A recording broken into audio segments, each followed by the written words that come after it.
Muy buenas a todos súbditos y bienvenidos a un nuevo vídeo. Bienvenidos a la reseña de Star Wars Imperio Oscuro, cómic que actualmente forma parte de la continuidad de Leyendas. Empezaré comentando como siempre que este vídeo contiene spoilers sobre la trama, personajes y localizaciones que se exponen en el material a analizar, así que si no queréis ser víctimas de los spoilers os recomiendo que cerréis este vídeo y cuando hayáis leído el cómic volváis. Imperio Oscuro empieza a narrarse unos años después del retorno del Jedi, en una batalla en la que nos encontramos a Luke Skywalker ya como maestro, a Han y a Leia casados esperando a su tercer hijo y a los restos del Imperio agonizando, pero el joven Jedi se sentirá atraído por una extraña presencia del lado oscuro, obligando a sus acompañantes a abandonar el planeta. Poco después Leia se entera de que su hermano ha caído al lado oscuro siendo seducido por un clon del difunto emperador, que como uno de sus proyectos secretos se clonó a sí mismo con el objetivo de transferir su espíritu a sus clones una vez fallecido. En cierto punto de la historia Luke destruirá a todos los clones de Palpatine, salvo a uno, que es quien estará incordiando a los héroes rebeldes hasta el final de la historia. Esta vez dividiré las cosas buenas de las malas y al final le daré una nota en base a mi opinión.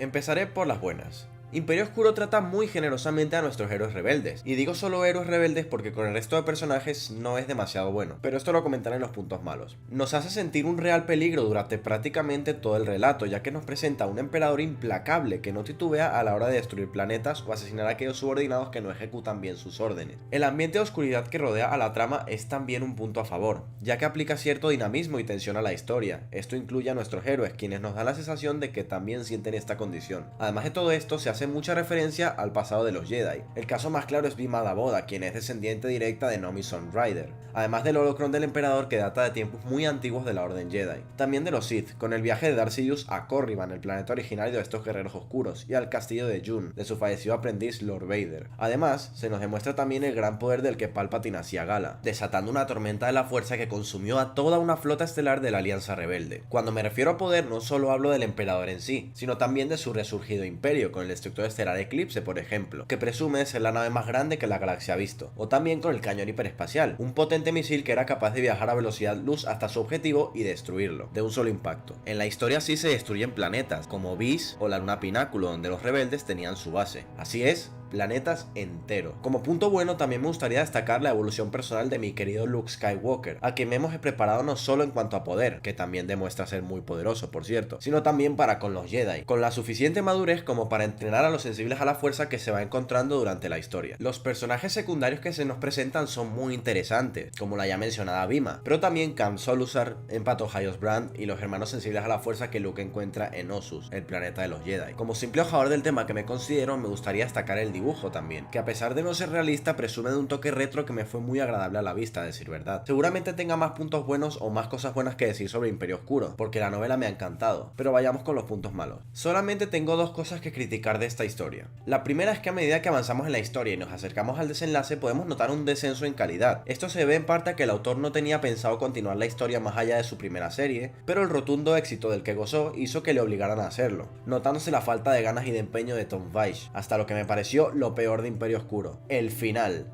que se lleva la palma por ser extremadamente ridículo. Os pongo en situación. Los protagonistas acaban en Onderon para proteger al recién nacido Anakin Solo de las manos de Palpatine, o el clon de Palpatine, quien quería transferir su espíritu al bebé porque su último clon era viejo y débil. Justo cuando se lo va a quitar de las manos a Leia, aparece Han Solo al rescate y le pega un tiro al anciano emperador por la espalda. Después de esto, el espíritu del difunto Sith sale del cuerpo sin vida de su clon y se dispone a entrar dentro del niño. De repente, llegan a escena Luke y los Jedi. Uno de ellos, Empato Hyos Brand, coge a Anakin en brazos y se interpone entre el espíritu y el bebé, entrando el espíritu en el cuerpo del Jedi que sacrifica su vida para salvar al hijo de Leia. Poco después, con el espíritu del emperador fuera de juego, sus armas letales son destruidas sin apenas esfuerzo, de formas también ridículas, chocando uno con la otra, terminando así la historia. A mí me parece muy estúpido este final, opinen por favor los que lo hayan leído, para ver si no soy solo yo. La otra cosa que no me agradó de este cómic es el trato que se le da a algunos personajes, básicamente al ya mencionado Empato Hyos, quien su muerte me pareció muy decepcionante. Y adivinen, cómo no, a Boba Fett, quien de nuevo es ridiculizado en su intento de atrapar vivo o muerto a Han Solo. Qué mala suerte, de verdad.